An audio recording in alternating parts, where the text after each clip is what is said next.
Olá, estamos novamente aqui com você, é um grande prazer tê-lo no nosso canal do Tao. Então, como disse nas vezes anteriores, meu intuito, meu interesse é estar compartilhando com você a cultura e toda a filosofia taoísta.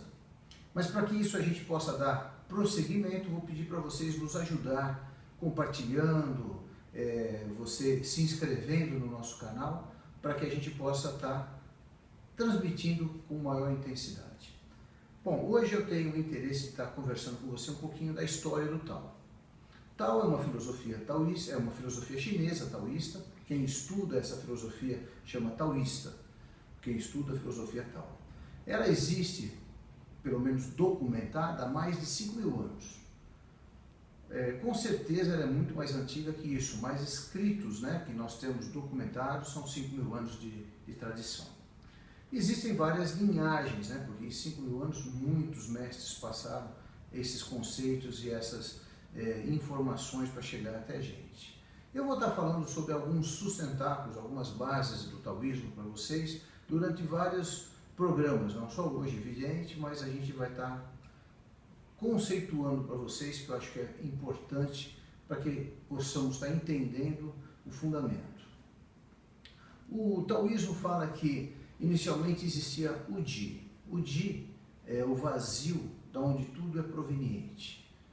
Quando eu já falo do vazio, já não é mais o Di, Então é só um conceito. Então é mais do que isso, porque o próprio vazio está contido dentro de o Di. Mas como conceito, o vazio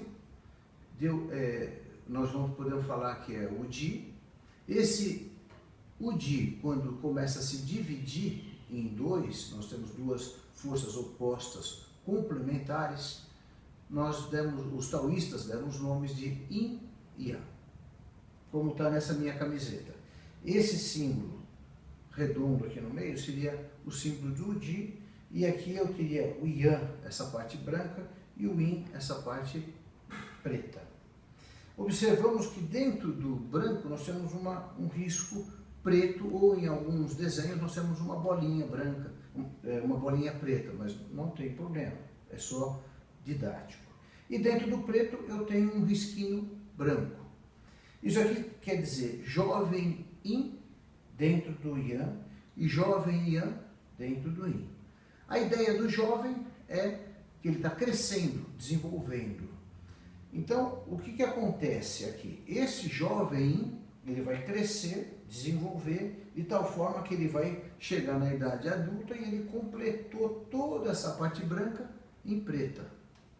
Ao mesmo tempo, simetricamente, ocorre o oposto, por isso o oposto complementar, esse branco cresce e vai ficando esse lado todo branco. Então, o Yang passa aqui para baixo. E dentro do Yin vai aparecer o Yang, e dentro do Yang vai aparecer Yin simultaneamente e ininterruptamente. Então isso dá a ideia de movimento, como o dia e a noite. Por exemplo, se você não percebe que a noite chegou, ela é um processo, vai devagarinho, vai acontecendo e de repente é noite. É a mesma coisa o dia. Então o Yin e o Yang são essas duas forças, e equivocadamente a gente vê, não sei porquê, muitos livros em português falando de forças opostas antagônicas. Elas não são antagônicas, elas são complementares. Não existe na natureza nada que seja absolutamente Yin ou absolutamente Yang, porque o Yin e o Yang simplesmente são comparativos entre si, mas ele faz parte de um único processo, é uma única coisa. Por exemplo, nós podemos falar, para começar a entender, fundamental, o que é Yin, o que é Yang. Yin tem uma natureza de introspectivo, vai para dentro. Então, toda a natureza fria, uma natureza de recolhimento, depressão, todas essas coisas que vão para dentro, nós podemos falar que tem uma característica Yin. E tudo isso que vai para fora, calor, expansão, movimento, é Yang. Mas um sempre comparando ao outro. Eu posso ter um movimento Yin e um movimento Yang. Se eu tenho um movimento mais rápido, Yang, um movimento mais lento, é Yin, porque eles são comparações. um comparado ao outro. Eu não posso falar para você, isso aqui é Yang, isso daqui é Yin. Sempre um em relação ao outro. Por exemplo, nós falamos que a Terra é de natureza Yin e o Sol de natureza Yang. Mas eu posso também afirmar aqui que o nosso Sol é de natureza Yin. Por quê? Como eu falei para você, se ele é comparação, eu posso estar comparando o Sol com uma estrela muito maior.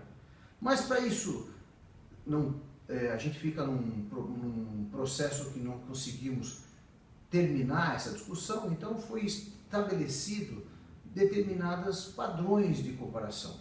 Então eu tenho a natureza do Sol como Yang e a natureza da Terra como Yin, para que a gente possa ter um padrão de comparação, senão a gente não para essa discussão.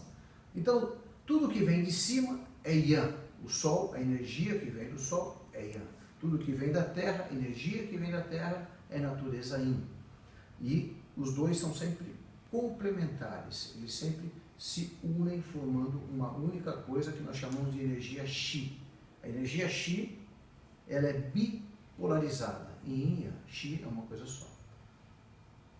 Então, quando eu tenho o Yin e o Yang, que é o início de todas as coisas visíveis e invisíveis nessa natureza, eu começo a dar prosseguimento aos processos de criação. Nós vamos ter, na continuação, nós vamos ter 5 elementos ou 5 essências. Que elementos também, na realidade, são energias, né? São 5 energias, ainda não é material, que os taoístas também colocaram. Os 5 elementos ou as 5 essências dão origem ao Pakuá, que são esses trigramas representados na minha camiseta. Esse Pakuá é que vai dar origem a todas as coisas que existem, que são palpáveis materialmente falando. Então, essa seria a sequência, mais ou menos, para que a gente possa estar começando a embasar. Nós vamos estar, nas próximas aulas, falando detalhadamente, explicando mais um pouquinho de cada uma dessas áreas. Mas é importante, na nossa cabeça, estar frisando bastante hoje, Yin e Yang. Então, como eu fundamentei, se a gente for querer associar a nossa ciência, né, nós podemos comparar, porque quando nós estudamos a nossa ciência, a gente vai ver que existem 2 forças também opostas complementares. Eu tenho a força centrífuga e a força centrípeta. A centrífuga tem a natureza de ir para fora e a centrípeta de ir para dentro. Centrífuga, de fugir, né? Está indo para fora. Então, pelo conceito que acabei de falar, centrípeta, ir para dentro, é uma natureza Yin. E centrífuga é uma natureza Yang. Então, quando eu expando, Yang. Quando eu concentro, Yin. Esses são os 2 princípios que nós vamos trabalhar. Tá? Então, o Tai Chi Chuan, o Feng Shui, o Feng Shui, o Qigong, as respirações, a alimentação, toda a base do taoísmo está fundamentada nesse conceito. Por isso eu sempre gosto de trabalhar bastante o entendimento do Yin e o Yang. Quem entende fundamentalmente, conceitualmente o Yin e o Yang, tem uma grande possibilidade de entender o pensamento filosófico taoísta chinês. Muito obrigado, até a próxima aula.